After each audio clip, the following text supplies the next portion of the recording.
Ya Ustaz. Okey. A'udzubillahi minasyaitonirrajim. Bismillahirrahmanirrahim. Assalamualaikum warahmatullahi wabarakatuh. Alhamdulillahirabbil alamin wassalatu wassalamu ala asyrafil anbiya'i wal mursalin wa ala alihi wa sahbihi ajma'in. Terima kasih kepada Ustaz Muhammad Syafi Salihin bin Hasan kerana memberi peluang kepada kami untuk membentangkan pada hari ini. InsyaAllah pada hari ini kami akan membentangkan dengan tajuk perbahasan berkaitan nusyuz dan li'an. Sebelum kami memulakan pembentangan ini, sudilah saya memperkenalkan diri. Nama Wan Muhammad Syahmi bin Wan Roslan, 18BI04033. Slide seterusnya.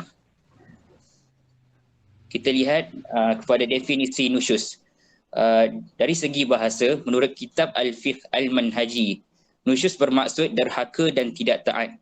Dan dari segi istilah pula, menurut Imam Syirazi, isteri yang berderhaka, angkuh serta ingkar terhadap apa yang telah diperintahkan oleh Allah Subhanahu Wa Taala kepada mereka mengenai tanggungjawab yang perlu dilaksanakan terhadap suami. Seterusnya kita lihat dalil daripada Al-Quran dan As-Sunnah. Dalil dalam Al-Quran, qala Allah Ta'ala, a'udzubillahi minasyaitonirrajim, bismillahirrahmanirrahim. والتي تخافون نشوزهن فعظوهن واهجروهن في المضاجع واضربوهن. Mafhumnya, dan perempuan-perempuan yang kamu bimbang melakukan perbuatan derhaka iaitu nusyuz, hendaklah kamu menasihati mereka, dan jika mereka berdegil, pulaukanlah mereka di tempat tidur, dan kalau juga mereka masih degil, pukullah mereka dengan pukulan ringan yang bertujuan mengajarnya. Surah An-Nisa ayat 34. Seterusnya kita lihat kepada dalil As-Sunnah. Qala Rasul, idza da'a ar-rajulu imra'atahu ila firashihi falam ta'tihi qabata ghadbana 'alayha la'anatha al-malaikatu hatta tusbah. Mafhumnya, apabila suami mengajak isteri untuk tidur bersama-sama, kemudian isteri tidak mahu datang dan suaminya tidur dalam keadaan marah, maka malaikat melaknati isterinya sehingga ke pagi. Riwayat Muslim, hadis yang ke-1436. Seterusnya kita lihat kepada asbabun nuzul, surah An-Nisa ayat 34. Diriwayatkan oleh Ibnu Jarir dari beberapa jalan yang bersumber dari Al-Hasan dan dari sumber Ibnu Jurayj dan As-Suddi bahawa ada seorang isteri yang mengadu kepada Rasulullah sallallahu alaihi wasallam kerana ditampar oleh suaminya dari golongan Ansar dan menuntut qisas. Nabi sallallahu alaihi wasallam mengabulkan tuntutan itu, maka turunlah ayat wala ta'jal bil Qur'ani min qalbi an yuqda ilaika wahyu. Surah Taha ayat yang ke-114 sebagai teguran kepadanya, dan ayat tersebut di atas dalam surah An-Nisa ayat 34 sebagai ketentuan hak suami di dalam mendidik isterinya. Seterusnya boleh kejap. Anda baca apa bil qalbi? Salah tu, bukan bil qalbi. Salah Ustaz. Quran tadi yang tersebut tadi tu bil qalbi. Qalbi bukan bil qalbi. Qabli Iya. Qalbi itu hati, qalbi sebelum. Maaf Ustaz.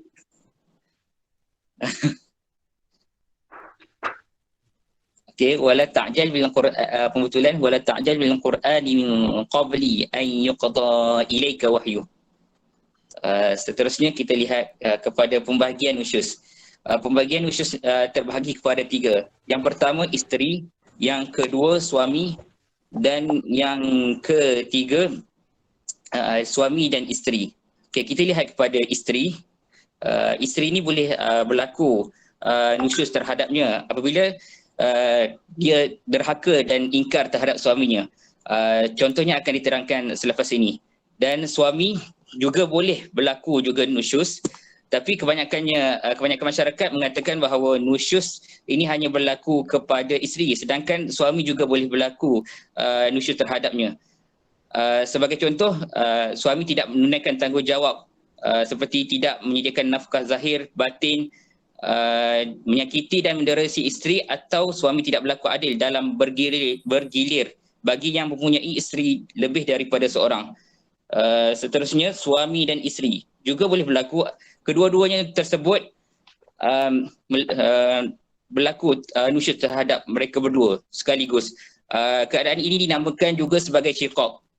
Situasi seperti ini boleh berlaku apabila kedua-dua suami dan isteri tidak mahu lagi bertolak ansur dan saling bertoleransi. Sebaiknya masalah seperti ini diselesaikan dengan bantuan jawatan kuasa pendamai ataupun campur tangan daripada hakim yang dilantik oleh pihak mahkamah syariah. Seterusnya kita lihat kepada apa sebab boleh terjadinya nusyuz. Kita lihat dulu isteri. Yang boleh jadi sebab kepada isteri ni, isteri mempunyai hubungan sulit dengan lelaki lain. Dan juga membenarkan lelaki ajnabi memasuki rumah tanpa izin, meninggalkan rumah tanpa izin suami tanpa alasan yang munasabah, tidak mahu tidur bersama bila diajak oleh suami tanpa sebab yang syar'i, tidak mahu mendengar atau mengendahkan kata-kata suami yang tidak bercanggah dengan syariat, tidak memenuhi tanggungjawab sebagai isteri tanpa sebab yang munasabah. Seterusnya kita lihat suami pula. Yang pertamanya, mengabaikan tanggungjawabnya sebagai suami seperti tidak memberikan nafkah zahir dan batin, menyakiti atau mendera isteri, tidak berlaku adil dalam bergilir jika mempunyai isteri lebih dari seorang. Setakat itu sahaja daripada saya. Seterusnya saya serahkan kepada rakan saya untuk membentangkan pembentangan, meneruskan pembentangan.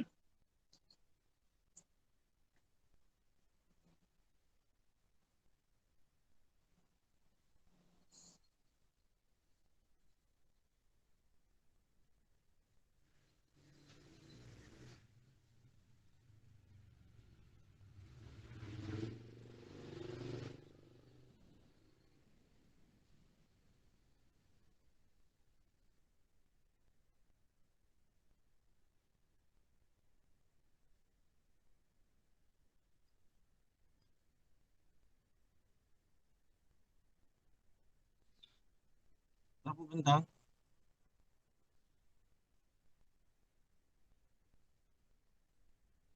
Sami? Sambung-sambung?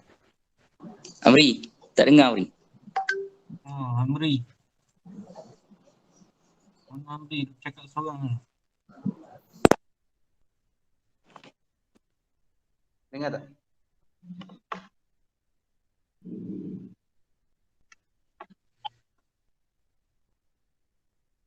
Okay, bismillahirrahmanirrahim. Jadi insyaAllah saya akan sambung bab seterusnya, perbahasan terhadap nusyuz suami. Sebelum itu perkenalkan, nama saya Muhammad Idris bin Azmin, 18 BI 04008. Baik, seperti kita tahu, nusyuz juga boleh disabitkan terhadap si suami. Pada pandangan mazhab Hanafi, nusyuz itu boleh berlaku terhadap suami apabila suami tidak menyediakan tempat tinggal kepada isteri, suami itu memukul dengan kuat sehingga melanggar batasan syariat, atau suami itu menyakiti si isteri. Pada pandangan Imam Malik, bahawa bukan sekadar memukul, malah suami yang memaki hamun isteri dengan cara yang tidak sepatutnya pun boleh dianggap sebagai suami yang nusyuz.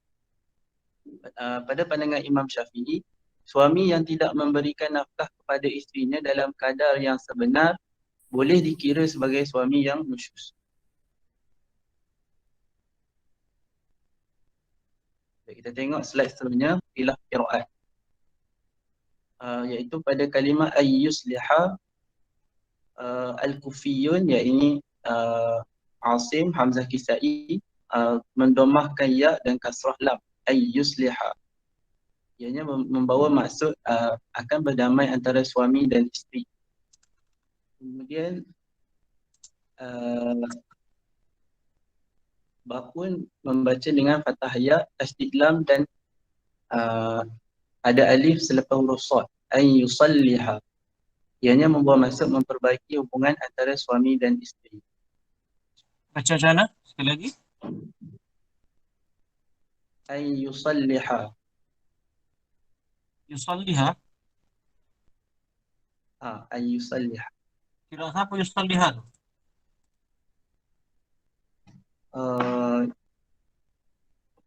Ini bakun Ustaz. Betul ke yusalliha?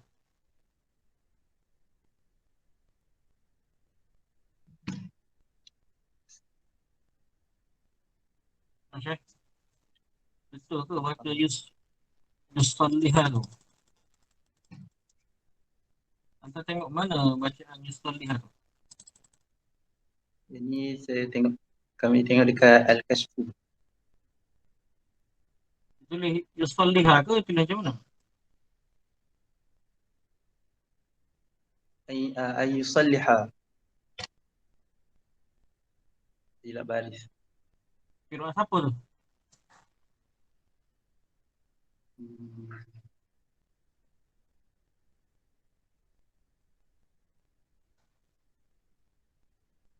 Kira siapa dia? Siapa baku yang kata tu?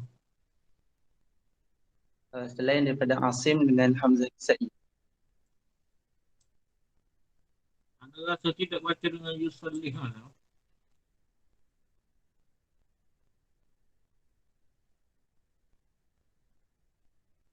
Tu kan? Apa dia Ustaz? Bukan yusalliha.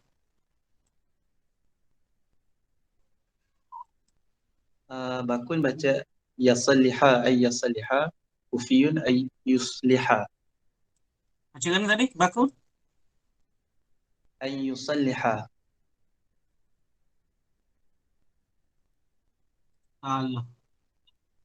بفتح الياء وتشديد الصاد المفتوحة ومدها وفتح اللام يصالها. Salah. Ay Okey. yasal. Cuba dengar tadi yusalliha. Ay yasalliha. Yasalaha. Yasalaha. فلا جناح عليهما أن يصالحا بينهما صلحا. Kena cek molek. Bahaya ni jadi benda dah sahih dah tapi bila boleh hantar jadi syaz. Dah salah sebut. Sama.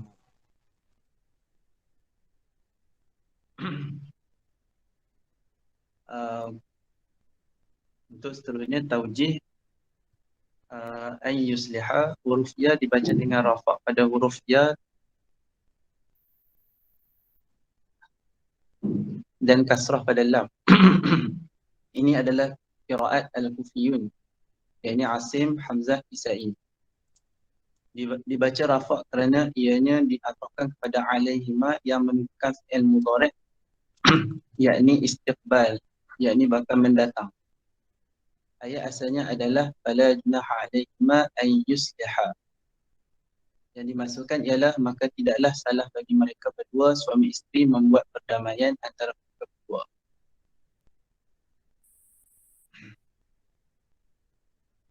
Kemudian slide seterusnya.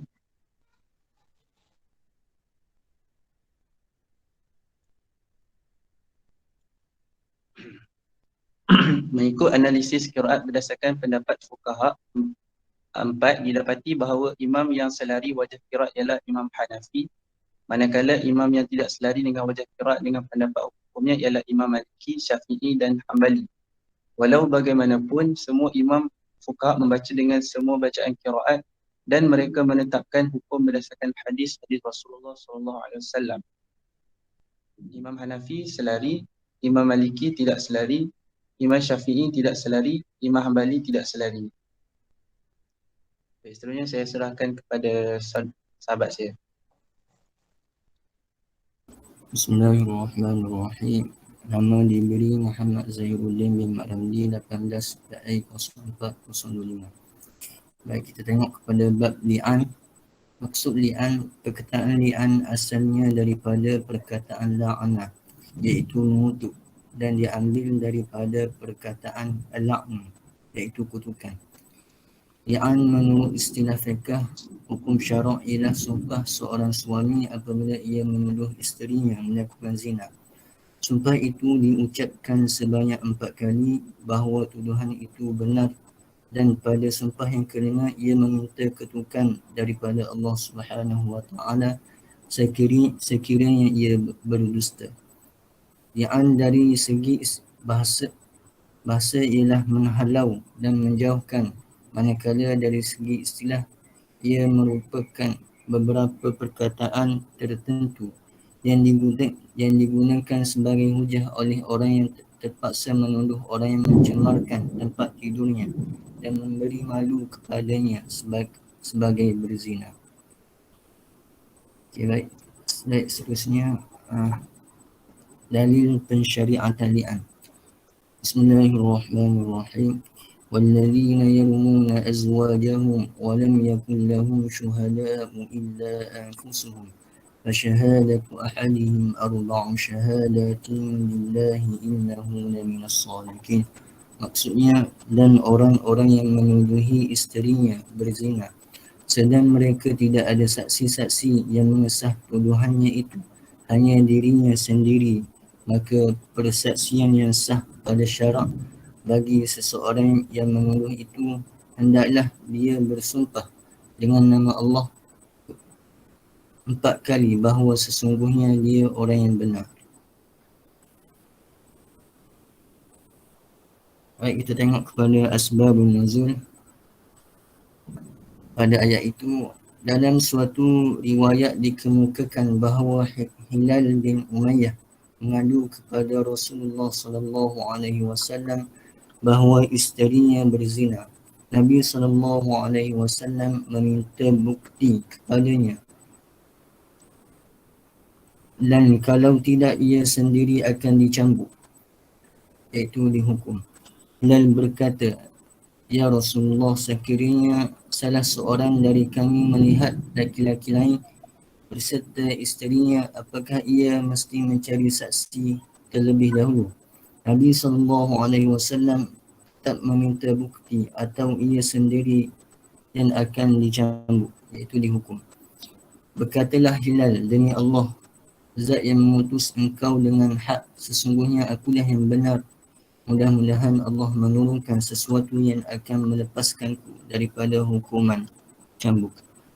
Maka turunlah Jibril membawa ayat ini, iaitu ayat tadi, sebagai petunjuk bagaimana seharusnya menyelesaikan masalah seperti ini. Okey, baik, kita tengok dari hadis pula. An-Nafi' an Ibni Umar anna rajulan la'ana imra'atuhu wantafa min waladiha fafarraqa Rasulullah sallallahu alaihi wasallam bainahuma walhaqqal walada bil mar'ah. Dari Nafi' dari Abu Ibnu Umar bahawasanya ada seseorang lelaki yang menuduh isterinya berzina lalu berbuat li'an dan ia tidak mengakui anak yang dilahirkan isterinya. Kemudian Rasulullah sallallahu alaihi wasallam memisahkan antara keduanya dan menghubungkan anak tersebut kepada ibunya. Baik, kita tengok kepada sebab-sebab berlaku li'an. Apa sebab berlaku li'an? Li'an terjadi melalui dua sebab, iaitu suami menuduh isterinya melakukan zina tetapi suami tidak dapat mengemukakan 4 orang saksi untuk menguatkan tuduhannya. Jika tuduhan itu nyata dan benar bahawa isterinya melakukan zina, seperti suaminya melihat sendiri bahawa isterinya berzina, ataupun isterinya sendiri yang mengaku bahawa dia telah melakukan zina, dan pengakuannya diterima serta dibenarkan dengan keterangan-keterangan yang jelas serta dengan bukti, maka dalam masalah ini sebaik-baiknya suami menceraikan isterinya tanpa li'an. Yang keduanya, suami tidak mengakui atau menolak anak yang dikandung isterinya. Contohnya, suami mengaku belum pernah menyetubuhi isterinya semenjak dari akad nikah, atau isterinya melahirkan anak sebelum sampai 6 bulan dari persetubuhan mereka. Baik, kita tengok pada kesan li'an pula. Kesan-kesan yang akan timbul apabila berlakunya li'an ialah gugur hak qadhaf daripada suami, hak qazaf itu akan dijatuhkan kepada isteri yang dili'an. Wajib hak zina ke atas isteri yang tidak meli'an suaminya. Jika isteri itu meli'an suaminya, maka gugurlah hak zina tersebut daripada isteri. Bercerai di antara suami isteri selama-lamanya sebagai talak bain. Dan yang keempat, tidak boleh dinasabkan anak yang tidak diakui oleh suami yang meli'an isterinya kepada suami tersebut jika suami menolak anak itu pada li'annya. Walau bagaimanapun anak itu tetap menjadi nasab kepada isteri yang dili'an. Tapi itu saja daripada saya serahkan kepada sahabat saya. Bismillahirrahmanirrahim. Nama saya Muhammad Khairul Nakib bin Mazlan. Nombor metrik 18BI04044. Okay, kita pergi kepada syarat-syarat sah li'an. Yang pertama, li'an suami hendaklah mendahului li'an isteri. Yang kedua, kedua-kedua suami isteri mesti menyebut perkataan-perkataan li'an. Jika salah seorang menukar lafaz penyaksian dengan lafaz lain seperti aku bersumpah, atau dia menukarkan perkataan laknat dengan perkataan murka atau sebaliknya, li'an tersebut tidak sah. Ini kerana lafaz li'an diterangkan dengan jelas dalam Al-Quran Al-Karim dan mesti digunakan semasa melakukan li'an. Yang ketiga, kelima-lima penyaksian lafaz li'an yang disebut sebanyak 5 kali hendaklah dilakukan secara mu'allad dan berturut-turut. Oleh itu, tidak boleh digunakan, tidak boleh dipisahkan oleh sebarang perkara yang dianggap uruf sebagai pemisah. Yang keempat, hakim wajib memberikan nasihat dan mengingatkan kedua-dua pasangan supaya tidak berbohong.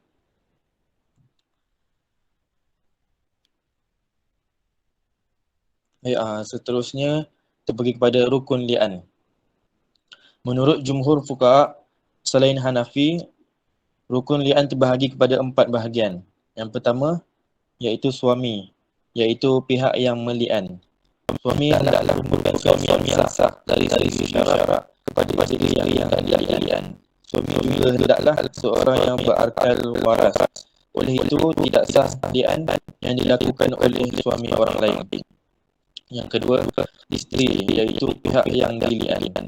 Isteri yang dili'an hendaklah merupakan isteri yang sah kepada suami yang meli'an serta tidak gila. Oleh itu, tidak sah li'an yang dilakukan terhadap isteri orang lain dan terhadap orang gila. Yang ketiga, lafaz li'an. Lafaz li'an hendaklah mengikut tertib. Jumhur berpendapat li'an sah sama ada menggunakan bahasa Arab atau bahasa yang lain. Menurut mazhab Hanbali, suami isteri yang mengetahui bahasa Arab hendaklah berli'an dalam bahasa Arab sebagaimana yang terdapat dalam Al-Quran. Dan yang keempat, sebab li'an. Sebagaimana yang dibincangkan sebelum ini, sebab berlakunya li'an adalah sama ada si suami menuduh isterinya melakukan zina atau si suami ingin menafikan nasab anak yang terkandung oleh isterinya. Kita pergi kepada khilaf qiraat. Lafaz anfusuhum dibaca rofa' sin kerana berfungsi sebagai badal. Namun lafaz anfusuhum juga boleh dibaca nasab sin, iaitu anfusahum kerana istisna atau kerana menjadi khabar dari lafaz yakun. Yang kedua, lafaz arba'u dibaca rufa'ain kerana menjadi mubtada' dan khabar. Ini adalah qiraah pada ulama Kufah. Maksudnya, maka persaksian salah seorang dari mereka yang dapat menghilangkan khat khazaf adalah dengan 4 kali bersumpah. Pergi kepada taujih. Taujihnya, para ulama Madinah dan Abu Amru membaca arba'ah, iaitu dengan harakat fathah pada huruf ain. Qiraat ini adalah qiraat mutawatir. Sebab makna lafaz fasyahadatu adalah hendaklah dia mempersaksikan. Kira-kira maknanya adalah maka bagi mereka salah seorang dari mereka hendaklah mempersaksikan dengan 4 sumpah. Jika berdasarkan pada qiraat yang kedua ini, tidak ada saling pendapat bahawa lafaz arba'ah itu dibaca dengan nasab oleh lafaz syahadatu. Okay, seterusnya kita pergi kepada bahasan mazhab terhadap li'an. Ini ialah sebab-sebab terjadinya li'an.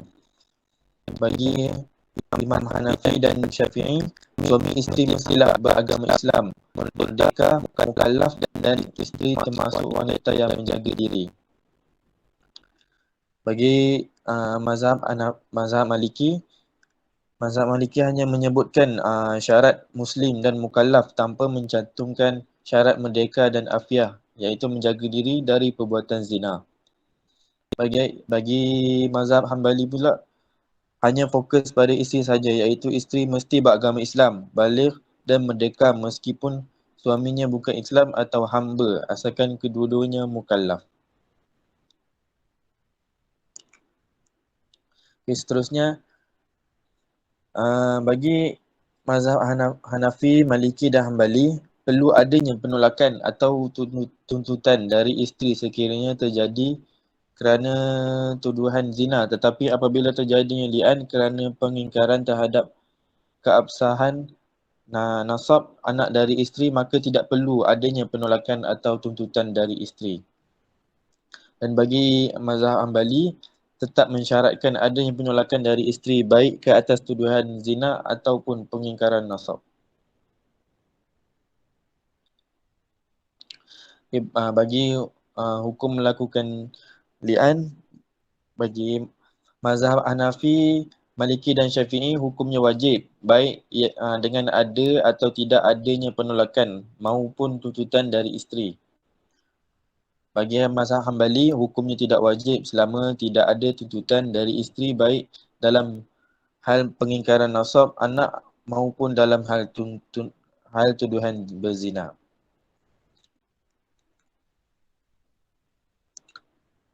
Seterusnya, hikmah pensyariatan li'an.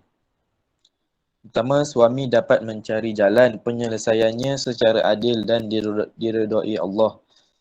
Yang kedua, isterinya dapat menjaga maruahnya daripada tercemar. Dan yang ketiga, suami dapat mempertahankan kesucian nasabnya. Itu saja daripada saya. Sekian, terima kasih.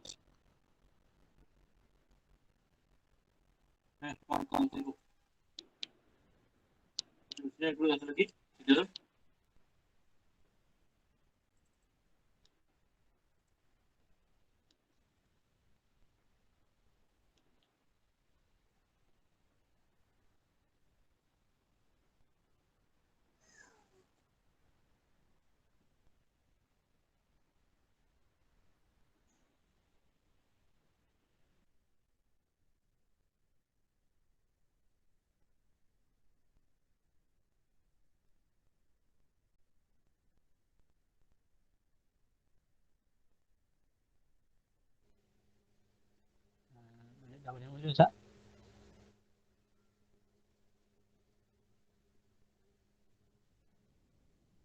Teruskan teruskan betang.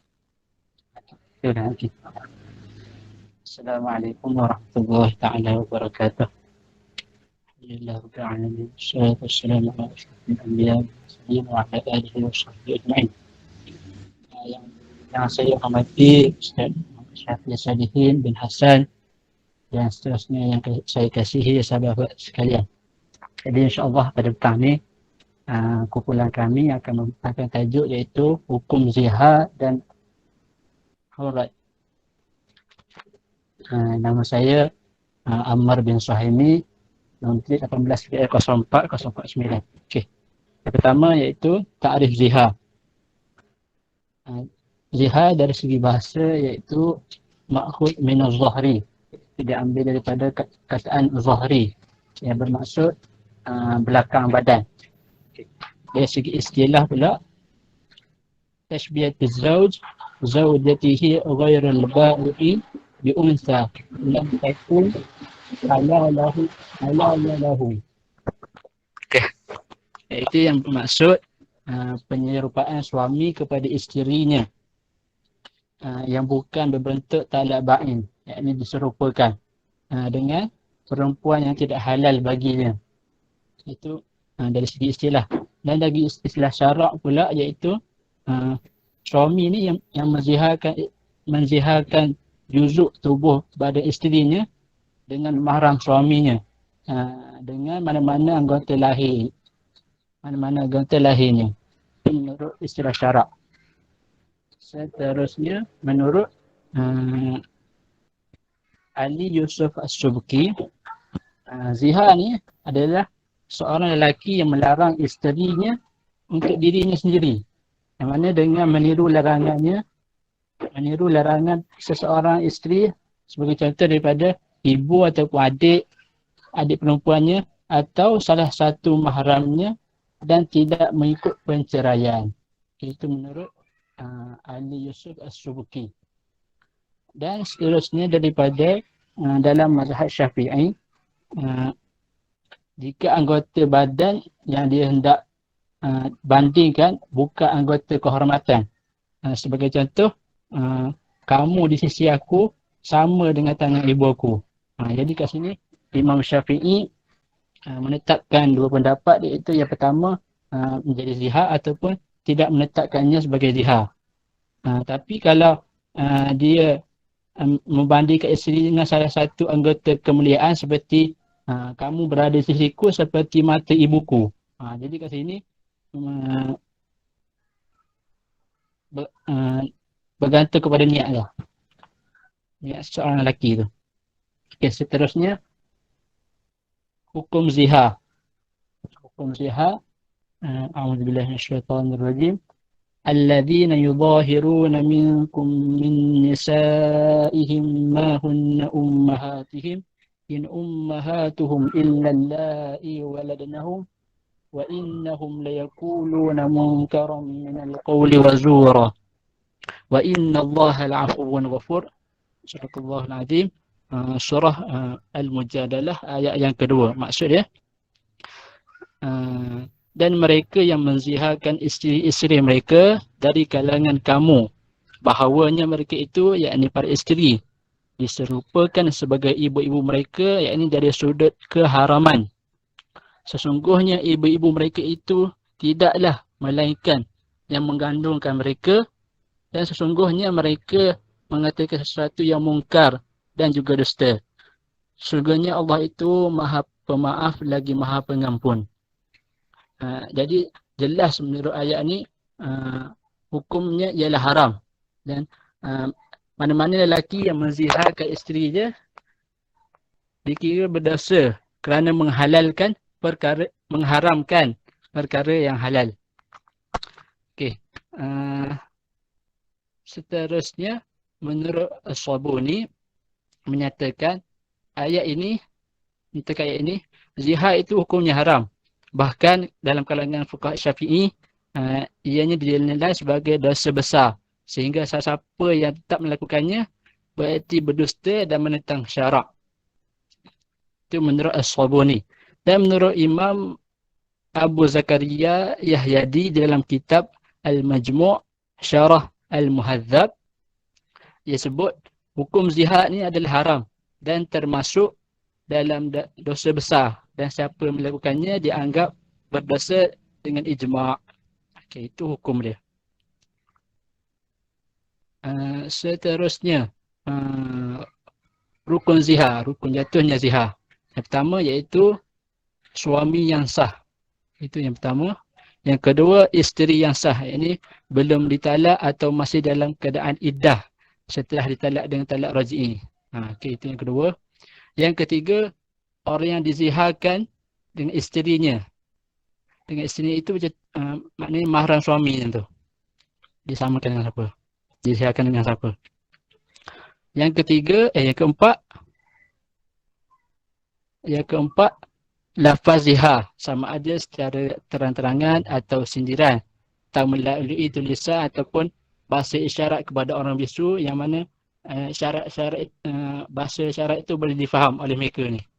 Itu yang keempat. Okey. Seterusnya lafaz zihar. Lafaz zihar ni ada dua.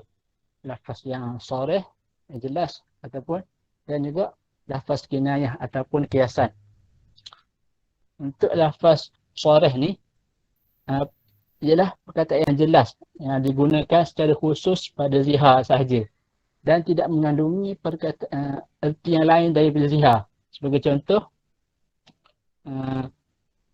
engkau ataupun diri dengan tubuh engkau atau badan engkau atau diri engkau sama seperti badan ibuku.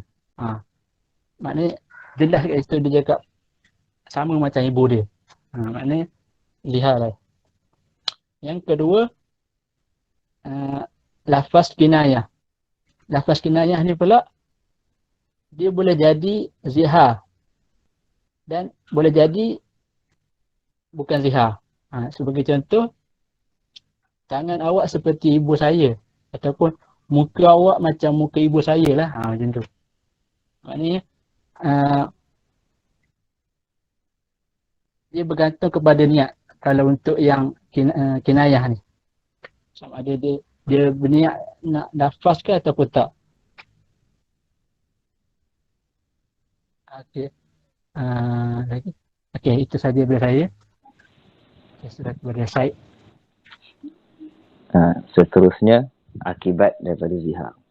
Akibat daripada zihar ini, ia dapat menjatuhkan sesebuah hubungan itu menjadi haram. Ini haram, iaitu menggauli isterinya sehingga selesai membayar kafarah.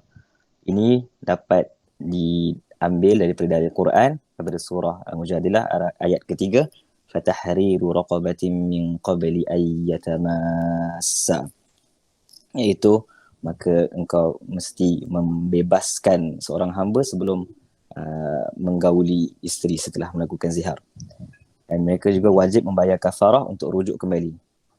Ini dapat ambil pada sambungan ayat itu, wallazina yuzahiruna min nisaihim thumma ya'uduna lima qalu. Jika mereka mahu kembali, mereka perlu menjelaskan bayaran kafarah mereka. Maka kafarah bagi zihar berdasarkan Al-Quran dan Sunnah adalah memerdekakan hamba, berpuasa berturut-turut selama 2 bulan ataupun memberi makan sebanyak 60 orang miskin. Adapun tahriru raqabah, iaitu memerdekakan hamba, daripada mazhab Hanafi, hamba itu mestilah hamba sahaya dan dia tak kira sama ada hamba itu daripada hamba yang muslim ataupun hamba yang bukan muslim. Tidak dikira jantina hamba tersebut dan tidak dikira umur ataupun saiz badan hamba tersebut, dan dia boleh ataupun dibenarkan memerdekakan hamba yang masih menyusu anak-anaknya. Kemudian tahrir raqabah pada mazhab Asy-Syafi'i dan Maliki, mereka meletakkan syarat untuk memerdekakan hamba yang beriman sahaja. Dan jika hamba itu bukan muslim, maka tahrir ar-raqabah itu tidak dikira sah untuk dikafarahkan. Maka pada mazhab Ahmad bin Hanbal, beliau meletakkan syarat hamba tersebut mestilah seorang mukmin dan terhindar dari aib yang jelas mengganggu pekerjaannya seperti hamba yang buta, hamba yang stroke, tempang atau lainnya. Maka hamba tu mestilah dalam keadaan yang sihat dan boleh berkhidmat. Seterusnya, berpuasa. Al-Alusi mengatakan bahawa berpuasa 2 bulan berturut-turut ini diwajibkan bagi orang yang tidak mampu memerdekakan hamba sahaya. Menurut mazhab Hanafi, hitungannya berdasarkan perhitungan hilal, iaitu bulan, tanpa dibezakan apakah bulan itu genap atau ganjil. Tapi jika dia berpuasa tanpa hitungan bulan, maka dia harus berpuasa selama 60 hari. Maknanya jika dia berpuasa selama 2 bulan, walaupun tak cukup 60 hari, dia dikira telah melaksanakan kafarahnya. Manakala menurut Syafi'i dan Maliki, dia harus berpuasa sehingga datangnya hilal baru. Kemudian berpuasa sebulan penuh berdasarkan perhitungan hilal, sedangkan yang pertama tadi disempurnakan dengan hitungan.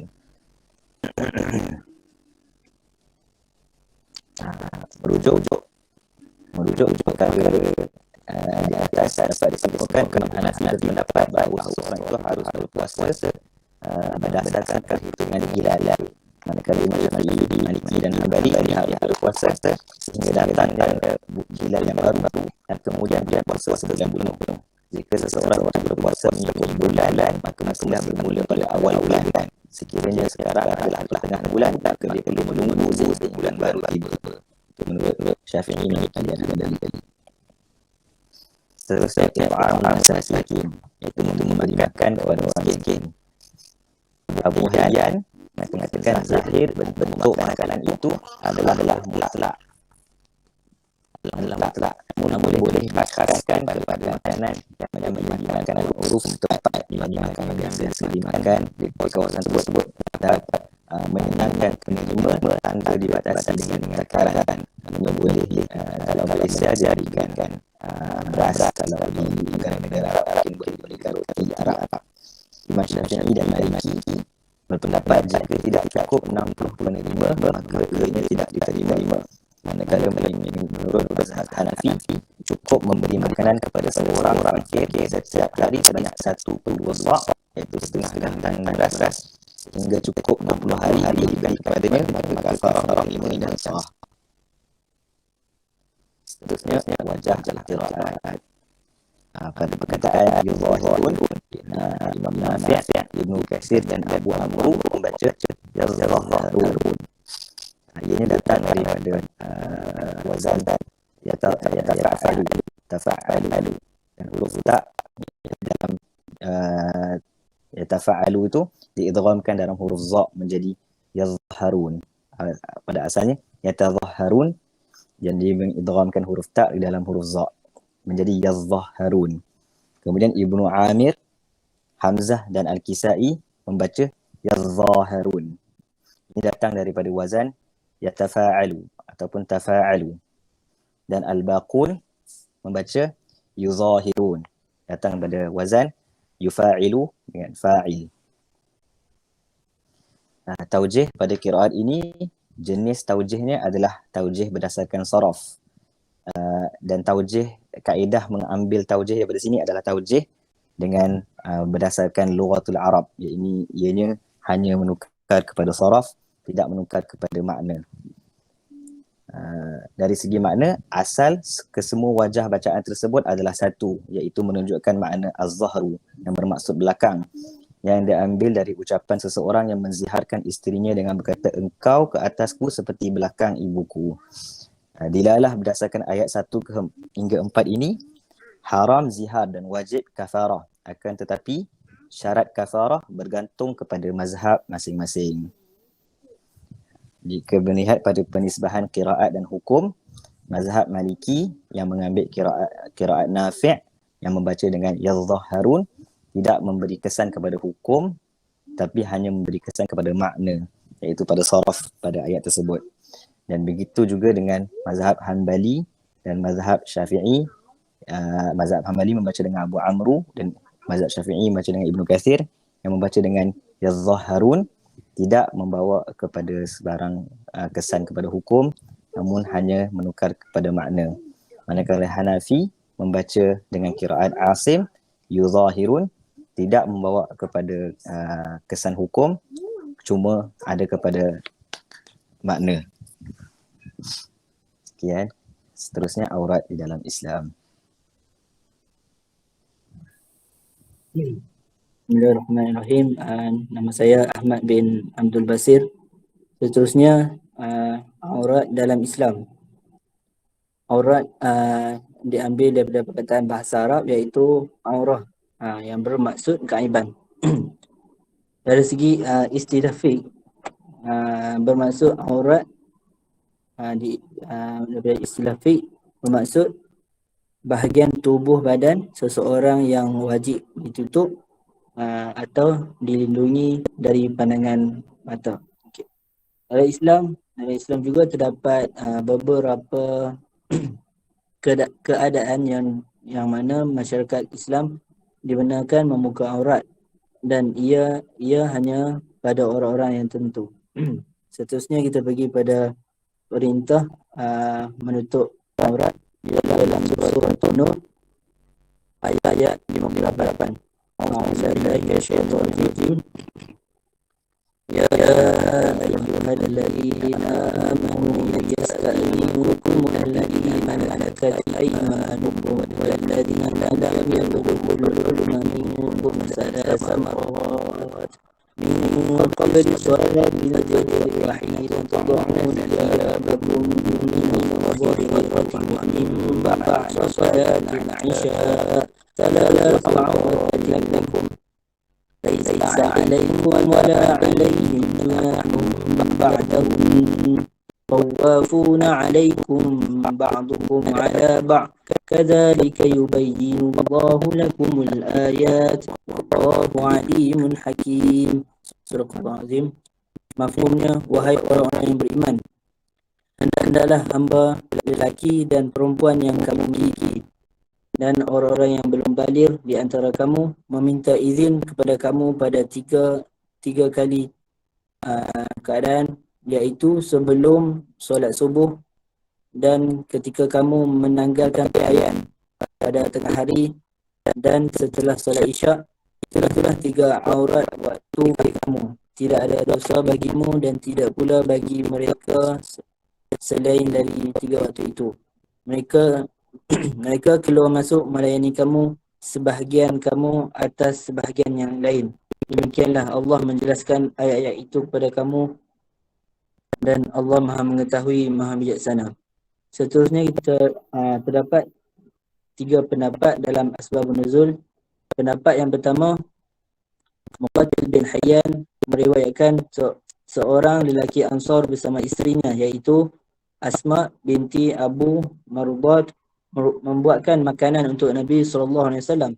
Lalu Asma berkata, "Wahai Rasulullah, apakah tidak buruk jika ada seorang pelayan masuk ke bilik tuannya yang sedang berada dalam satu selimut dengan isterinya tanpa izin lebih dahulu?" Kemudian turunlah ayat tersebut dan dimaksudkan oleh ayat ini adalah kepada para hamba. Fathul Bari. Pendapat yang kedua, diriwayatkan bahawa Rasulullah SAW pernah mengutus seorang anak muda Ansar yang bernama Mudlij ke tempat Umar bin Khattab radhiyallahu an pada tengah hari untuk mengundangnya. Tapi dia mendapati Umar sedang tidur dan biliknya tertutup. Kemudian anak muda itu pun mengetuk pintu sambil memanggil-manggil dan terus masuk. Umar yang terjaga pun terus duduk dengan keadaan yang sedikit terbuka auratnya. Melihat keadaan demikian, Umar pun berkata, "Saya suka sekiranya Allah SWT melarang kanak-kanak, isteri dan pelayan-pelayan kami masuk bilik kami pada waktu ini, kecuali setelah meminta izin." Kemudian Umar terus pergi ke tempat Rasulullah SAW. Tiba-tiba dijumpainya ayat tentang masalah ini sudah diturunkan, lantas Umar pun bersujud syukur. Tafsir Al-Alusi. Al-Alusi berkata ini salah satu pendapat Umar yang bersesuaian dengan wahyu ilahi. Seterusnya pendapat akhir dari Ibnu Abu Hatim meriwayatkan daripada Saudara Al-Qajar dia berkata bahawa dia berkata beberapa orang sahabat Nabi SAW suka menggauli dengan isteri mereka pada waktu-waktu ini. Lalu mereka mandi terus keluar menuju masjid untuk solat. Kemudian mereka diperintahkan untuk memberitahu hamba dan anak-anak mereka untuk tidak masuk ke bilik ayah dan ibu pada waktu-waktu tersebut, kecuali setelah meminta izin terlebih dahulu. Adapun dimaksudkan oleh perintah Allah SWT tersebut ialah ayat surah An-Nur ayat 58 dalam Al-Dur Al-Maksud. Asas aurat bagi aurat lelaki pada bila-bila masa dan apabila bersama sesiapa pun adalah sama, iaitu antara pusat dan lutut. Tetapi bagi wanita pula terdapat perbezaan dalam beberapa keadaan. Okay. Bahagian aurat wanita yang pertama ketika aurat ketika sembahyang. Aurat wanita ketika sembahyang adalah menutup seluruh badan kecuali muka dan tapak tangan. Kedua, aurat ketika bersendirian. Waktu bersendirian adalah bahagian anggota pusat dan lutut. Ini bererti bahagian tubuh yang tidak boleh dilihat antara pusat dan lutut. Seterusnya ialah aurat ketika bersama mahram. Pada asasnya aurat seorang wanita dengan mahram adalah pusat, antara pusat dan lutut. Walaupun begitu, wanita dituntut agar menutup mana-mana bahagian tubuh badan yang boleh menaikkan syahwat lelaki walaupun mahram itu sendiri. Walaupun mahram sendiri. Perkara ini dilakukan bagi menjaga adab dan terutama dalam menjaga kehormatan perkara-perkara sumbang yang tidak ingin tidak akan berlaku. Oleh itu pakaian yang labung dan tutup tubuh badan dapat mensyahwat lelaki. Pakailah yang digalakkan, pakaian walaupun sama-sama mahram adalah pakaian yang lengkap dan labung. Ini adalah syarat telah digariskan golongan yang dianggap sebagai mahram pada seorang wanita, iaitu yang pertama suami, yang kedua ayah, termasuk datuk adalah ibu dan bapa, yang ketiga ayah yang berdua, anak-anak lelaki masuk cucu sama ada dari anak lelaki atau perempuan, dan seterusnya ada anak suami. Dalam perkara ini Islam telah menggariskan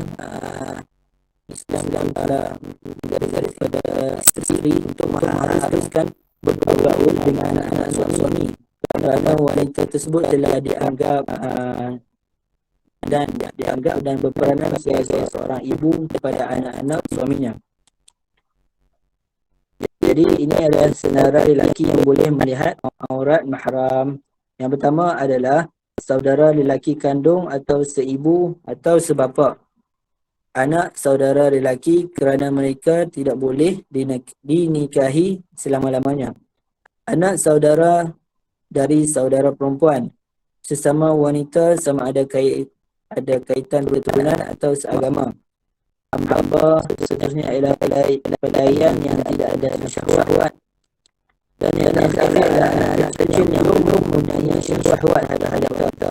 Walaupun begitu, bagi anak-anak yang telah mempunyai syahwat telah beradik-adik, wanita dilarang menampakkan aurat terhadap mereka.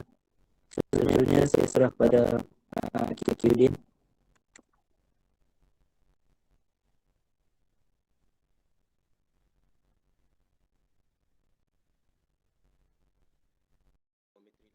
BI 04042.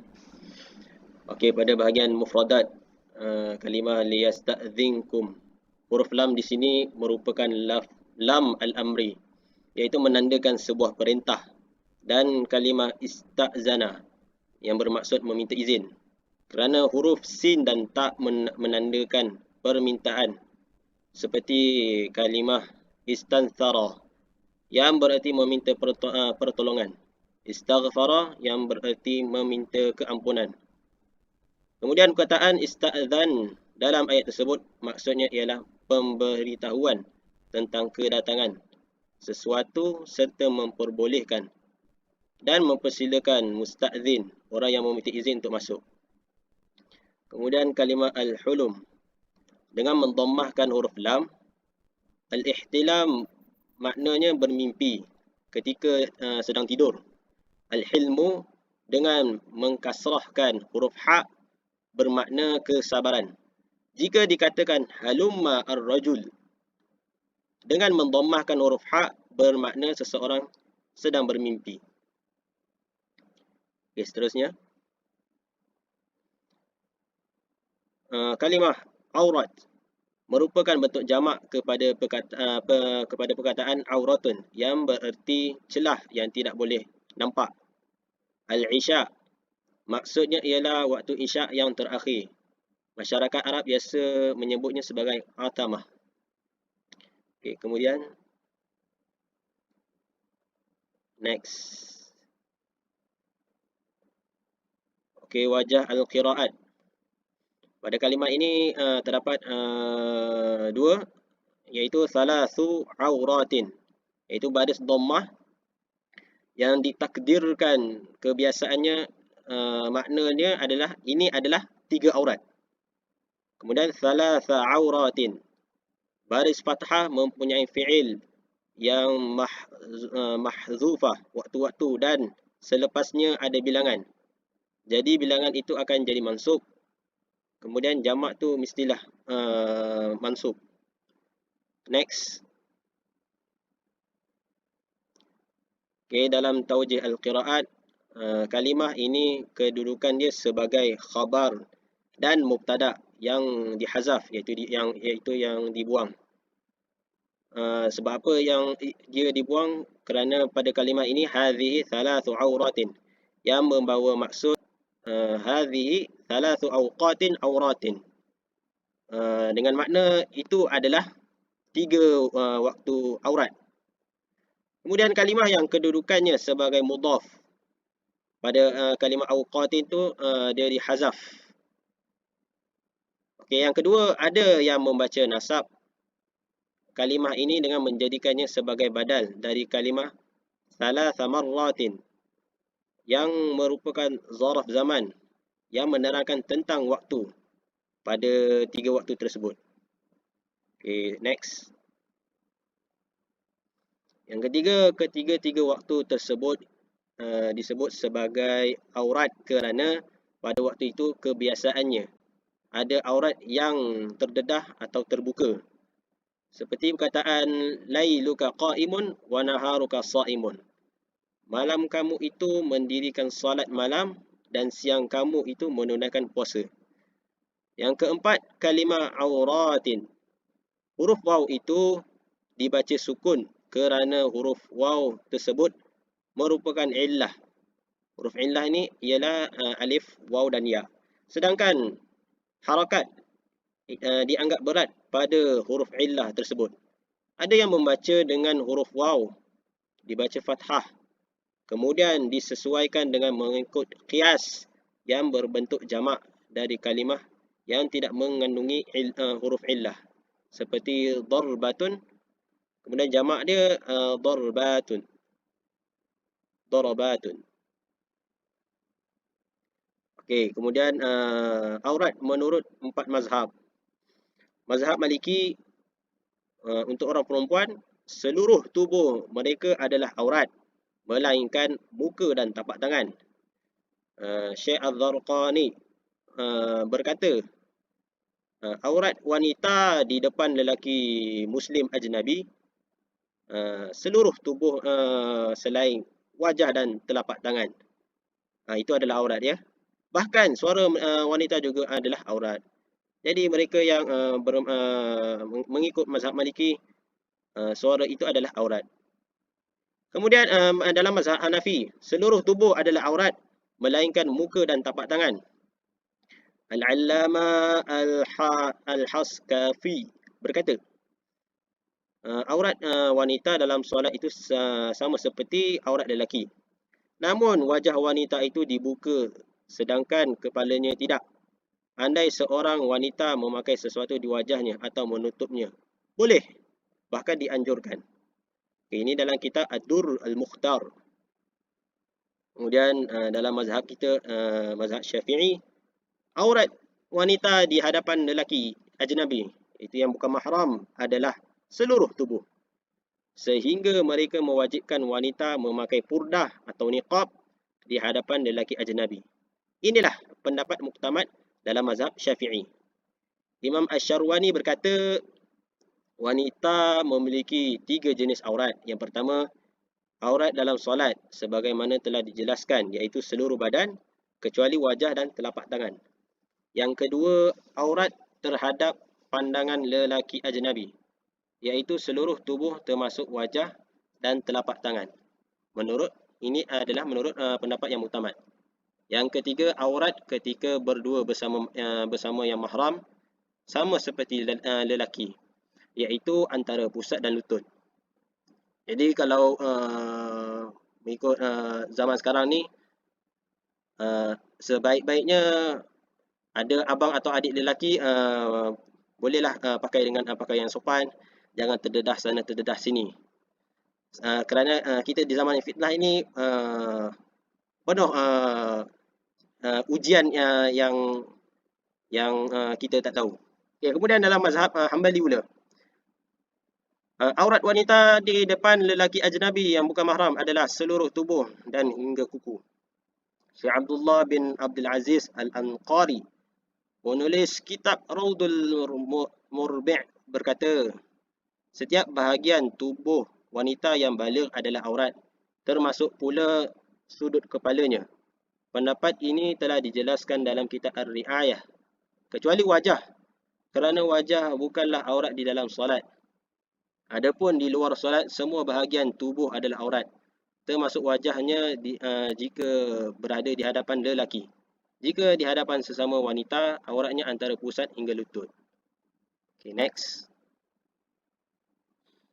Kemudian ini adalah cara-cara yang ringkas dalam mazhab Hanafi, di bawah pusat hingga bawah lutut. Lutut itu tidak termasuk dalam kategori aurat. Kemudian dalam mazhab Imam Malik, kemaluan iaitu dubur dan kubul dan dubur, depan dan belakang itu adalah aurat. Ini bagi lelaki ya. Dalam mazhab Imam Syafi'i, antara pusat dan lutut. Di antara pusat dan lutut. Kemudian dalam mazhab Imam Ahmad, antara pusat dan lutut. Pusat dan lutut bukan aurat. Jadi kalau ada yang kata peha bukan aurat, mungkin kita berhusnuzan mereka mengikut mazhab Imam Ahmad. Okay, wallahu a'lam.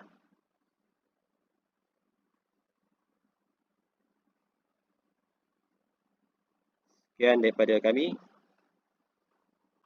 untuk petang ini.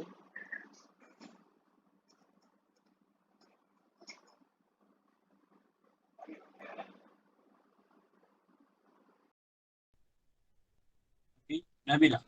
Sudah Ustaz. Habis dah Ustaz. Okay. Boleh stop screen.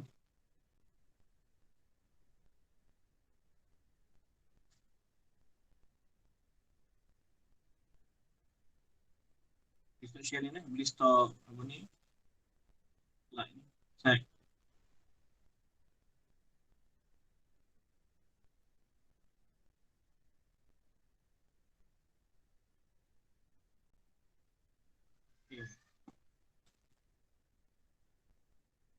Ada lebih kurang setengah jam lagi ni. Saya ada beberapa perkara yang saya nak maklumkan. Okay, pertama sekalinya berkaitan dengan pembentangan grup hari ni. Pada petang, saya tak ada apa-apa nak komen lah. Pertama. Yang keduanya, berkaitan dengan tugasan. Berkaitan dengan tugasan telah saya berikan kepada awak semua. Alhamdulillah lah, kerana semua berjaya submit.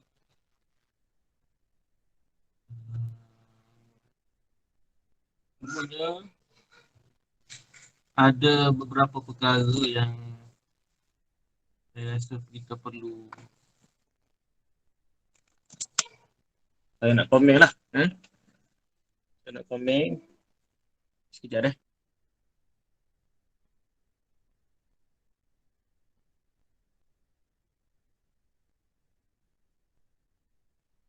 Ada beberapa perkara yang saya perlu komen lah. Okay.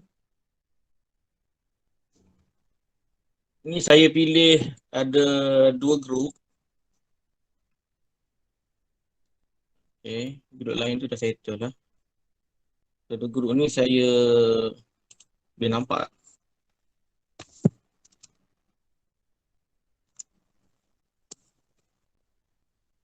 Saya nak komen live Okay. Sebelum ni saya dah bagi kepada awak semua sampel sampel. Jadi kita nak tengok lah ikut format ke tak. Okay. Muka depan ni. Okay, cuma kotak ni kena baiki dah. Yang ni kena baiki ikut kat sini nanti Ikut sini. So maksudnya ada 4 lah. So nanti ikut je kat sini. 5, 10, 2, 3. Ikut markah kat sini. Okay. Kemudian workshop pertama ni dia tak ada muka surat Okay, rubrik pemarkahan. Cuma saya cadangkan untuk ni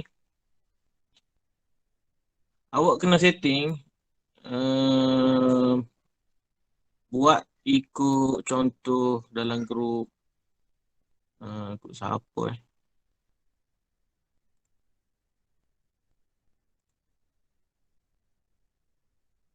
dia buat tu bagus.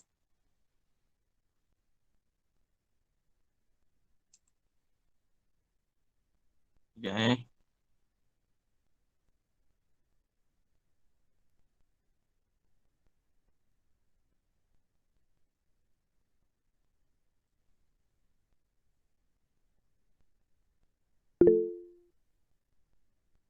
okey lah nak kita ambil kan. Kumpulan Aziz, kumpulan berapa Aziz, perlu respon kejap. Grup berapa? 6 Ustaz. 6. Okay. Grup 6. Okay, alright.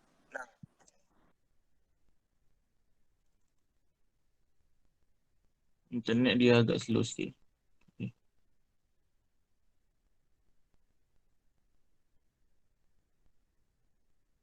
Okay. Ni nampak kemah lah agak sikit. Tapi kumpulan ni macam biasa je.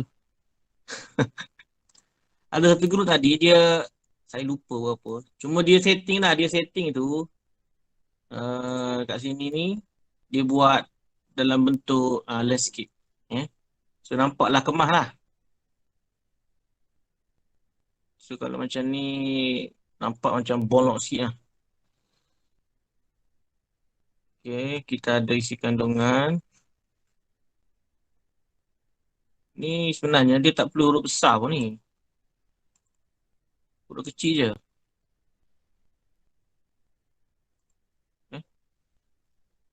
Kumpulan ni kena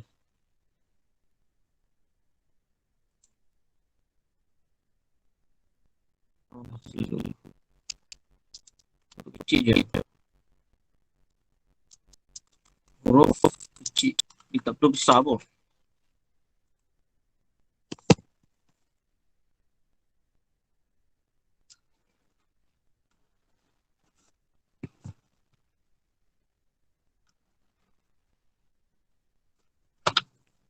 Okay. Tak apalah, nanti saya tanda-tanda ni. So nanti kalau tak faham muka saya Okay, kita tengok pada mapping. Kira-kira ada 2, taujih usul, taujih farsh. Taujih usul 120. Ini 8 kalimah. Okey, tidak memberi kesan pada hukum. Tidak memberi perubahan pada makna. Okey. Terdapat perubahan pada makna. Okey. Ini 8. Tapi kat sini ada 4 je. So mana lagi 4? Untuk grup lain dia tak buat macam ni Grup lain dia buat sini je. Apa sini je grup lain. Dia tak buat. Dia tak senaraikan kalimah-kalimah ni. Jadi kira bagus lah. So saya cadang boleh tambah macam ni Okay. So mapping ni lah. Apa penting mapping ni? Mapping ni dia punya kepentingan dia. Nanti bila dekat perbincangan analisis nanti, awak ulas mengikut dalam mapping ni tau. Okay, nanti saya tunjuk contoh. Okay. Implikasi, ni saya tak tengok sangat lah. Okay, 8 kalimah sahaja yang berkaitan ni. Mana kalimahnya? Kena adalah kalimah tu. Letak kalimah. Letaklah kalimah-kalimah tu. Kalimah farsyuruh tu kan. Kena letak. Masuk garis ringkas je tak apa. Arsh al-huruf. Okey. Pendahuluan. Pernyataan masalah. Pernyataan masalah ni kan. Dia ibarat kata asbab apa ataupun tujuan utama kita nak buat kajian ni. Takkanlah satu perenggan ni je. Kan? Cuba awak kembangkan sikit. Kan? Awak cari sikit. Buat dalam 2 perenggan ke. Dia panjang sikit. Justifikasi asbab. Kenapa awak nak buat kajian ni? Kan? Sama ada kita cari kajian-kajian yang telah dibuat oleh kajian sebelum ni ke kan. Ni kalau macam ni dia macam tak kuat lah. Kan? Sepatutnya kena kuatkan sikit. Awak kena cari. Ha? Jadi saya komen kat sini. Kena tambah. Okay. So grup lain tu mungkin saya lupa nak letak komen lah. So nanti masing-masing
okay, kita sambung.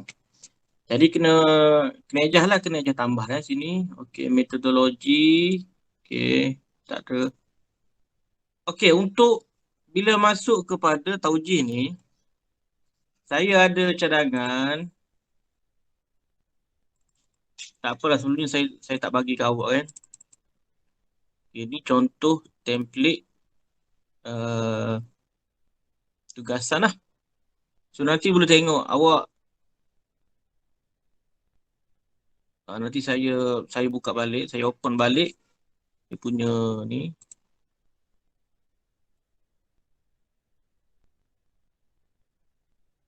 Ni dia dah off, tapi tak apa, saya on balik. Okey. Okey. Ni adalah contoh lah, contoh. Ni dia punya, cuma dia tak ada muka depan je. Okay. Dia lebih kurang awak buat tadi lah juga ni sebenarnya. Cuma ni okey, pernyataan masalah. Jadi ringkas je kan. Awak punya tu kena panjangkan sikit lah. Okey. Start pada sini. Kajian taujih surah Al-Baqarah ayat berapa? Okey, untuk makluman semua, tajuk assignment awak kan. Saya nak tukar sikit. Tajuk dia begini. Ni. Taujih Al-Qiraat surah Baqarah ayat 1 hingga 10, ni contoh ayat lah. Berdasarkan qiraat asyarah as-surah. Ini tajuk baru. Nah, jadi saya minta semua tolong take note tajuk ni. Okey. Saya harap lepas ni dah tak ada dah yang tersalah tajuk dah. Nanti awak repair balik tajuk dah. Tajuk dia adalah Taujih Al-Qiraat. Contohlah kalau kat sini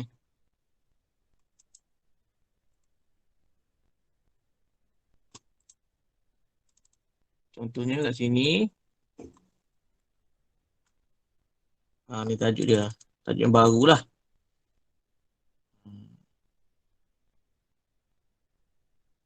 Okey.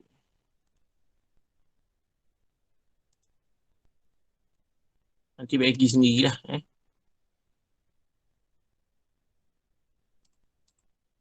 Taujih Al-Qiraat.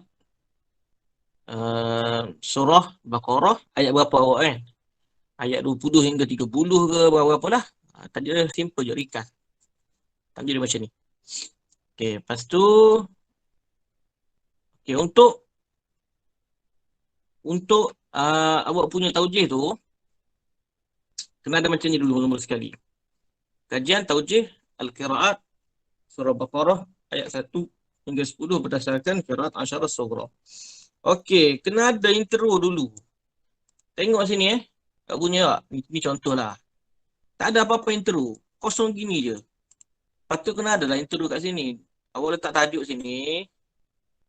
Lepas tu kena ada intro. Okey. Untuk susunan ni, nak letak yang mana dulu? Nak letak farsh dulu ke ataupun usul dulu? Okey. Letak usul dulu. Letak usul dulu. Ni dia buat farsh kan? Saya guna tukar nanti. Letak usul dulu. Okey, so dekat intro ni, awak ceritalah sikit kan, berdasarkan dalam kajian surah Al-Baqarah ayat sekian-sekian terdapat berapa? Terdapat 120 usul qiraat dan juga terdapat 10 farshul huruf. Lepas tu awak kata lagi lah, usul qiraat boleh dibahagikan kepada berapa bab? Sekian contohnya. Kena ada intro. Okey. Lepas tu farshul huruf ada berapa? 8 ke? Ikutlah berapa. Okey. Lepas tu masuk nombor 1, khilaf usul. Okey. Khilaf usul yang terdapat dalam kajian ini berapa? Okey. Lepas tu awak katalah seperti mana ataupun rajah ataupun jadual berikut ke apa-apalah. Menjelaskan dengan lebih terperinci ataupun dengan lebih dengan lebih jelas, katakan apa-apalah ayat yang awak guna ataupun jadual berikut menerangkan berkaitan dengan khilaf-khilaf usul yang terdapat di dalam kajian ini. Okey, nombor 1 contohnya bab surah Al-Quran. Letaklah kat sini. Okey, contoh kalimah khilaf dia kalimah as-sirat. Lepas awak senaraikan. Baca gana kan. Ni sila ikut format yang saya bagi ni dah. Ikut kotak ni. Macam contoh kumpulan dia ni, tengok ni dah tak ikut dah. Ni salah ni, tak nak gini kita tengok dia punya khilaf usul dia buat. Usul qiraat. Okey, tak nak macam ni dah. Kena baiki ni. Kena ikut format saya lah.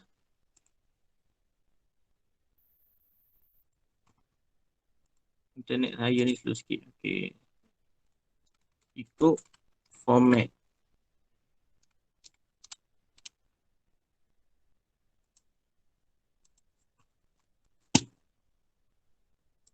Okey. Tengok sini dah. Ni tengok contoh yang saya khilaf usul. Ada berapa khilaf usul? Lepas tu lepas dah selesai semua ni, kena ada nombor kat sini. Nombor 1, nombor 2. Ada satu grup ni saya tengok dia buat tu grup berapa. Yang tu lagi detail, dia buat siap dengan nombor lagi. Grup apa Saya tak ingat. Kita cari kejap. Grup 5. Grup 3 Ustaz. Grup 3? Ya, tak apa. Nanti kita tengok. Ni contoh. Bagus. Ada nombor ayat bagus lah. Lagi detail lah.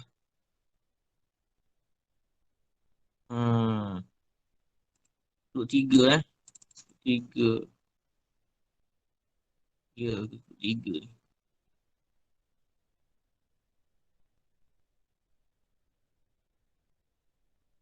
Mana ada nombor ayat? Tak ada pun. Grup 6, Ustaz, grup 6. 3 tak boleh. 3 out. 6 tadi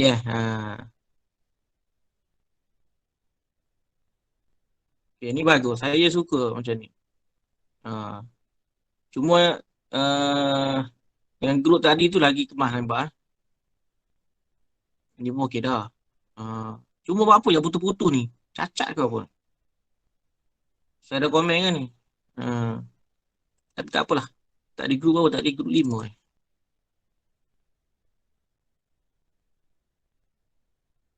gini nampak macam kemas sikit lah.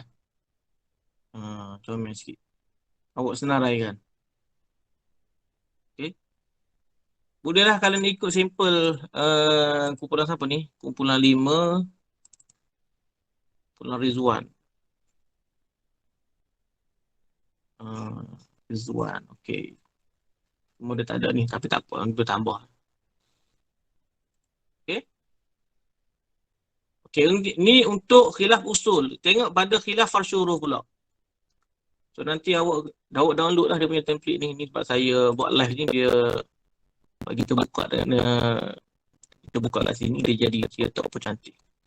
Okay, khilaf farsyuruh ni buat macam ni. Okay, sebelum saya lupa. Untuk usul ni awak kena buat ikut kotak-kotak kotak ni jangan bersama. Dia putus-putus kotak. Pisah-pisahkan kotak. Tengok sini. Pisah ada. Ini okey. Buat tadi dia ni. Tadi dia itu lagi lah. Buat macam ni lah. Buat ikut kotak. Okay. Cuma ni kena tambah dulu dah. Tambah ayat di mana grup-grup. Kumpulan Rizwan tadi ni bersama. Okay. Beki lah ni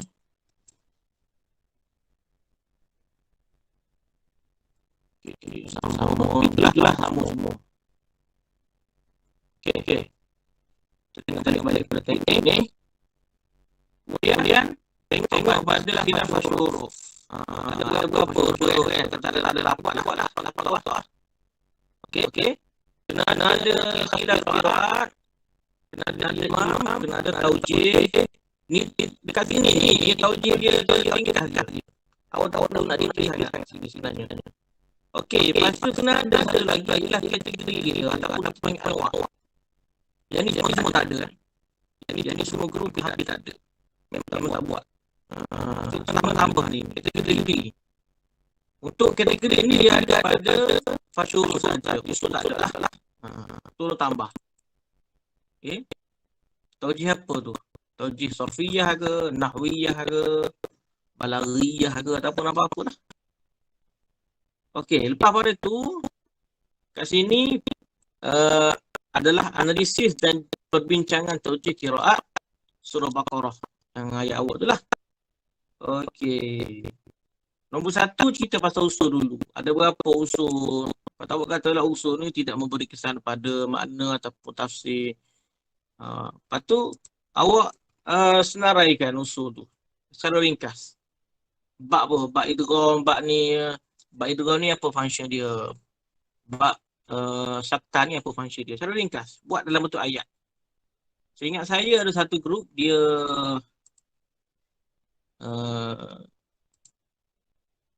kumpulan Aziz, kumpulan 6 Okay.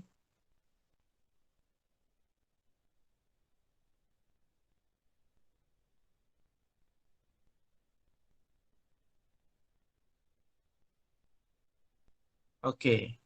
Bagus. Perbincangan analisis. Ni kena ada ni benda ni. Yang ni lah yang dimaksudkan dengan perbincangan analisis ni. Terdapat 10 khilaf yang mana 5 memberi kesan pada makna dan 5 tidak memberi kesan pada makna. Khilaf yang memberi kesan pada makna adalah kalimah am yaqulu contohnya. Ibn Katsir yang gini-gini. Lepas tu apa taujih dia? Benda ni ada, kalau tak silap saya ada 3 ataupun 4 kumpulan saja yang buat. Okey. Ini markah paling banyak ni sebenarnya. Kalau benda ni tak ada memang out lah awak punya assignment tu.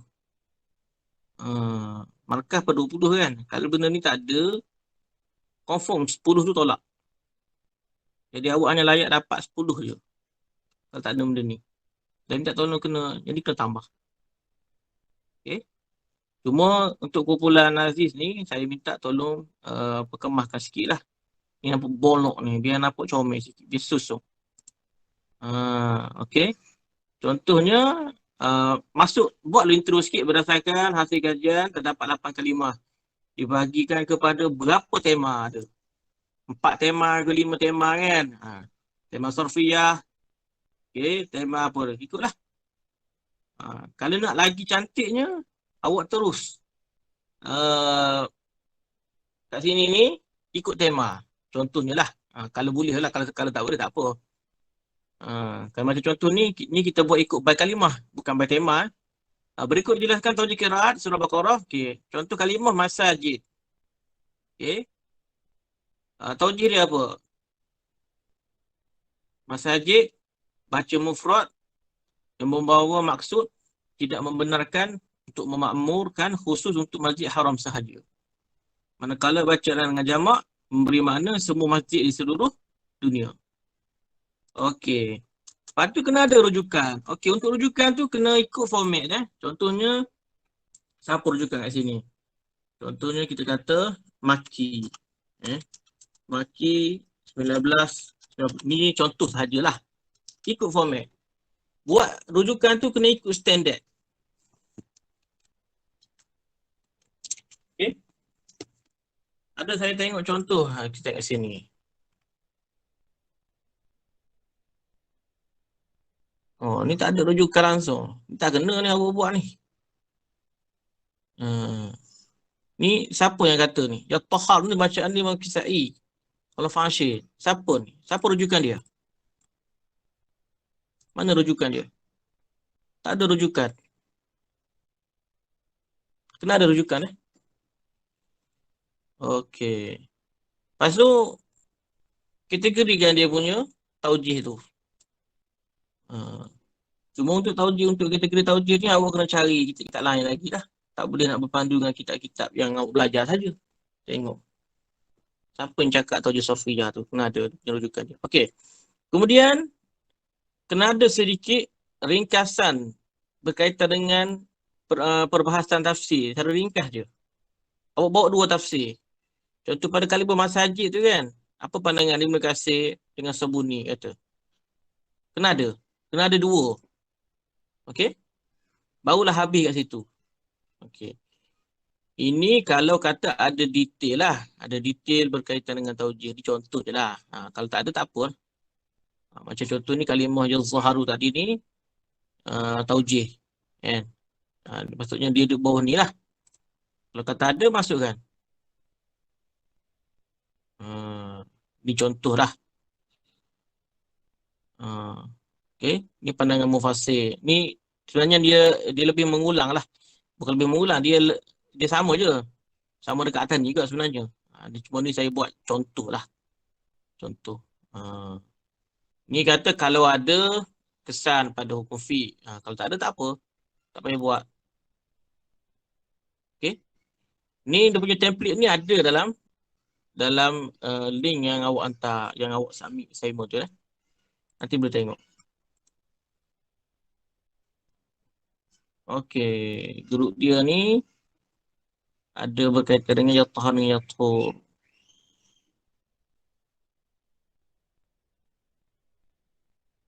Okey, tak apa nanti saya komen lagi lah. Kita tengok grup ni pula.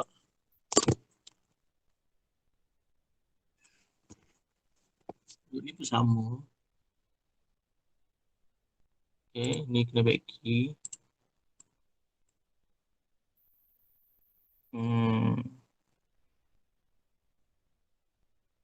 Al-usul. 9. Yalah. Ni tak payah besar lah. Ni saya tak tahu awak pakai, awak edit macam automatic ni kan. Dia tak perlu huruf besar pun ni. Kenapa huruf besar? Mapping, daftar isi. Tak apalah kalau kata huruf besar biar huruf besar belaka. Gitu je lah. Ni tajuk ni kena backing Tajuk. Abstract pun sama. Kena senaraikan juga. 9 kalimah tu apa. Okay. Tak masalah.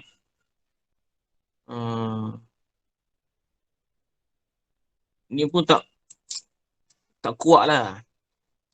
Dia punya tak masalah ni maksudnya awak cari kajian-kajian lain yang mengatakan kata perlu dibuat kajian taujih ni.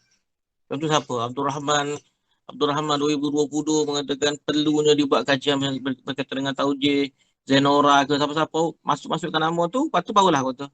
Oleh itu jadi rangsangan kepada pengaji untuk mengkaji dengan lebih detail berkaitan dengan taujih qiraat dalam surah Baqarah ayat bla gitu.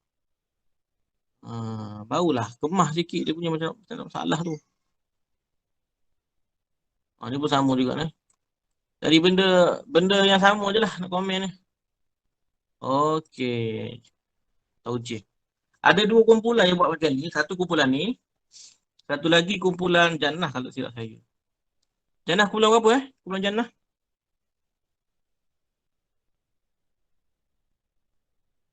Hello. Yang ada Ustaz yang ada nama Iman tu Ustaz. Ha? Yang ada nama Iman. Tapi tak ingat nombor berapa. Ni. 8. 8.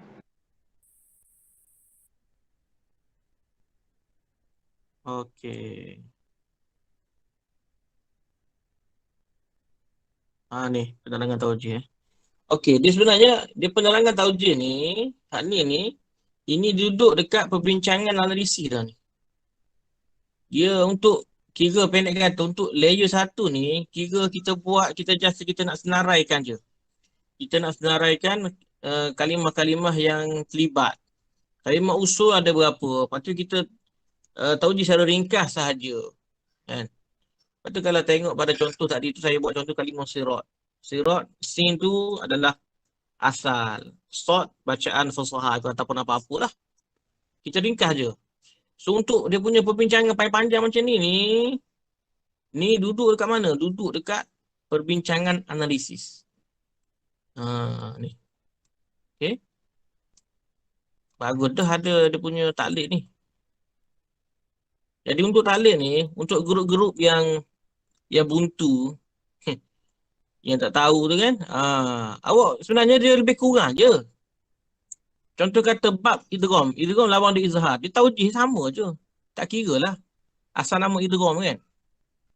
Tak kira lah idgham apa, idgham kabir ke, idgham apa, sama je. Bab hakinayah, bab silah, sama je. Bab mak wal qas pun sama juga. Cuma yang bezanya adalah khilaf-khilaf pada kalimah kita. Yang ni kalimah qalu anna, kita mungkin kalimah lain. So dia suruh taujih tu sama saja. So kalau bagi siapa-siapa yang buntu tu, yang tak tahu tu, dia punya huraian dia tu sejengkal je, ni boleh awak boleh tengok dekat grup kumpulan 2 ni. Kumpulan siapa ni? Robihah ni. Kumpulan 11 dengan kumpulan Jannah tu ada di detail. Okay. Cuma untuk grup ni saya minta backing lah ikut format yang saya nak. Okay.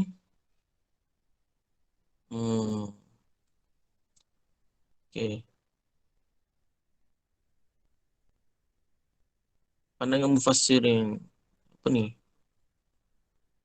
Nanti bagi balik lah. Buat tajuk perbincangan analisis apa semua ni. Jadi kita save dulu.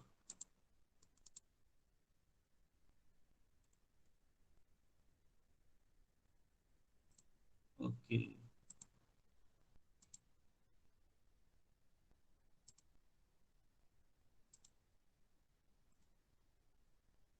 Okey. Itu saja berkaitan dengan assignment. Saya harap semua boleh jelas Okey, untuk pembetulan ni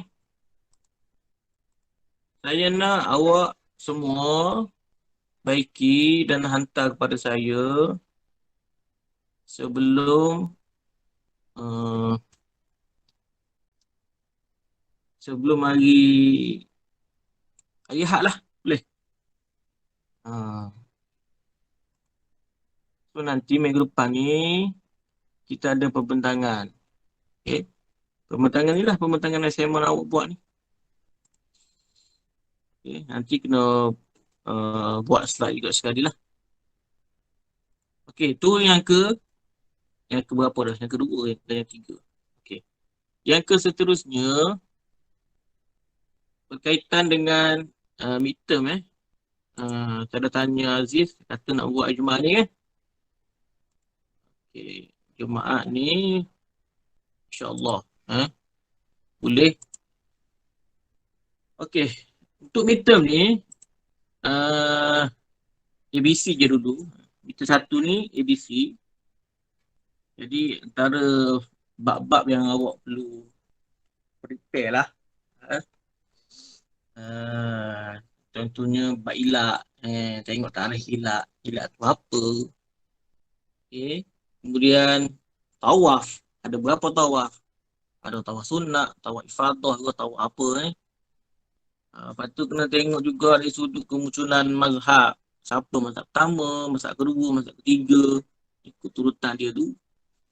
Kemudian tengok dari sudut hikmah haji, umrah. Okay. Lepas tu pandangan ulama' empat mazhab berkaitan dengan hukum solat di Maqam Ibrahim. Lepas tu kena tengok diat. Diat untuk bunuh sengaja, diat untuk bunuh tak sengaja. Okay. Lepas tu kalimah wa arjulakum. Siapa baca wa arjulakum, siapa baca wa arjulikum. Okay. Lepas tu hukum qisas. Hukum qisas pada minggu lepas ke 2 minggu lepas. Tentang tu separuh je kan. So kena tengok detail lah. Syarat-syarat dijatuhkan hukuman qisas tu apa syarat dia. Okay. Lepas tu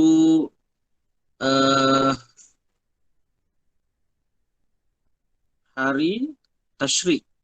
Hari tasyrik untuk puasa Zulhijjah. Bila? Okay. Awak ingat tak apa yang saya sebut ni? Bagian tanda-tanda lah bagian kat tanda tu. Apa boleh tengoklah pada bab-bab yang saya sebut ni. Okay. Lepas tu tengok balik khilaf qiraat yang memberi kesan. Dulu saya pernah sebut dalam bab awal-awal dulu.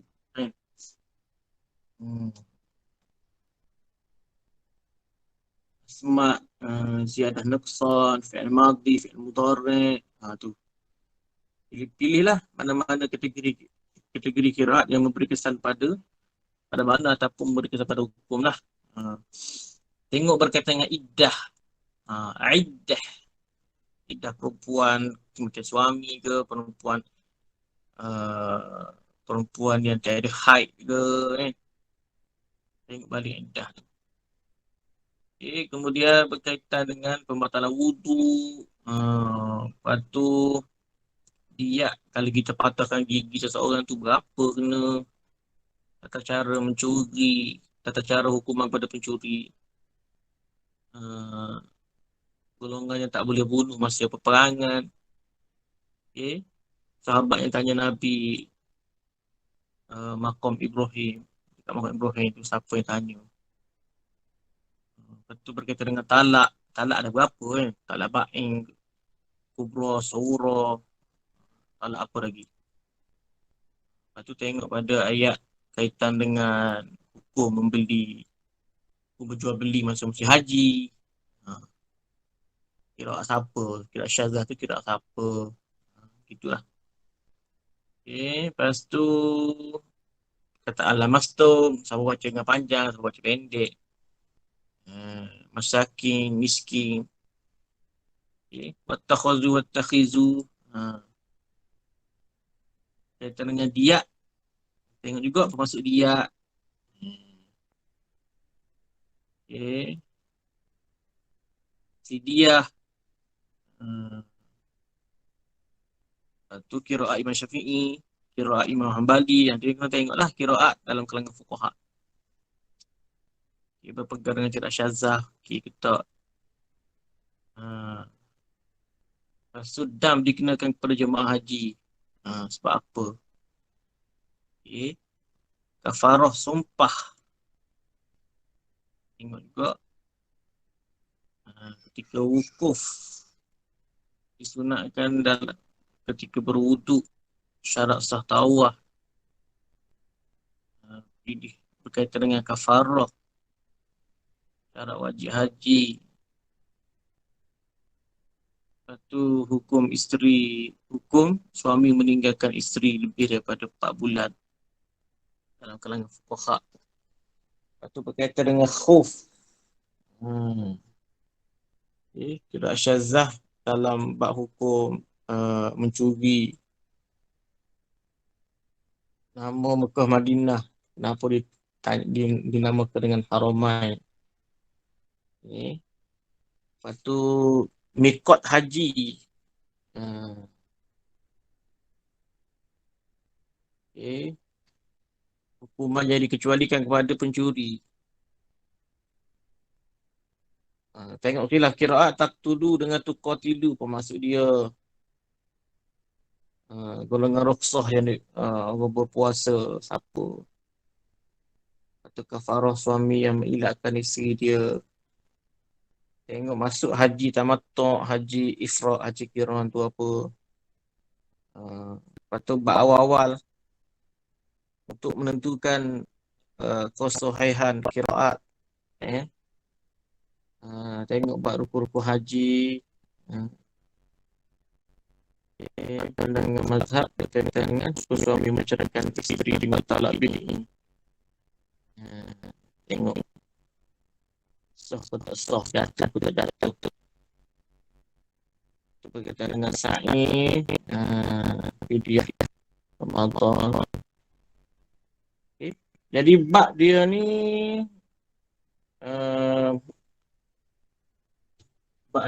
kali 3 lah daripada bab pertama. Bab apa? Saya tengok balik. Syariat ibadah haji ada, tadi asyam ada, hukum perang ada, kafarah ada, ketua wuduk ada, haid, hukum suami menceraikan ketika haid ada, hukum qisas ada, mencuri ada. Sampai tajuk 8. So, tajuk yang berikutnya tu tak ada. Okay. Jadi rasa nota ni awak semua dah ada kot. Aku tengok balik lah nota. Okay. Ada apa nak tanya sebelum kita tangguh? Ustaz, saya nak tanya boleh? Boleh. Exam tu ada berapa soalan? Exam tu 20 markah. Soalan dia mungkin 40 ataupun 50. Maksimum 50 lah. So nanti bagi dua tu. Kita ada 3 exam Ni exam 1. Kemudian nanti ada exam 2 dan juga final. Ada 3 exam.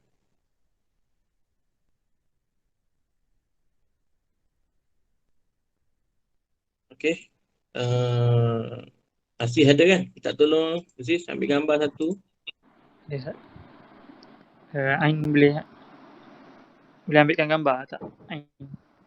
Boleh. Nak semua kat kamera ke? Semua yang ada. Oh, kalau buka kamera ni.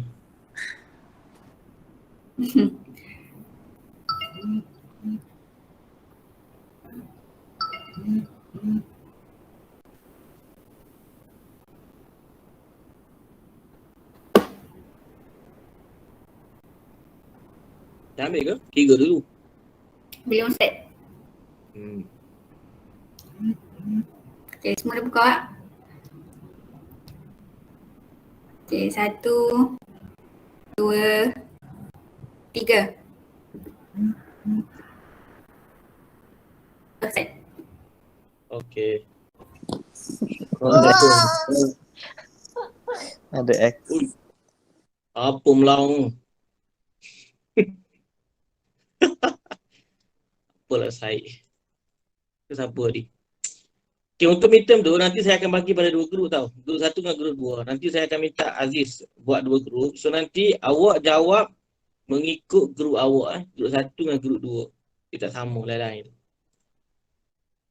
Okey, syukurlakum. Assalamualaikum warahmatullahi wabarakatuh. Waalaikumsalam warahmatullahi wabarakatuh. Terima kasih Ustaz. Terima kasih Ustaz. Terima kasih Ustaz.